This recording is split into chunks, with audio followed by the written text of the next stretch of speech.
Queda inaugurada la temporada d'esquí de muntanya 2025-2026. Vinga, endavant.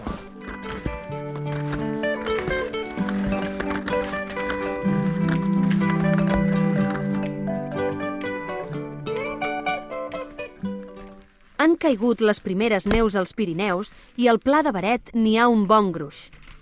Hem iniciat la temporada amb un itinerari circular, sortint del Pla de Beret i pujant 3 petits cims de la zona: el Tuc de Miell, el Cap d'Esclosos i el Tuc de Pedescals. La neu és encara recent i no transformada, però suficient per gaudir d'una bona esquiada. L'ambient és suau i lluminós, típic del final de la tardor. Hem gaudit d'un gran inici de temporada.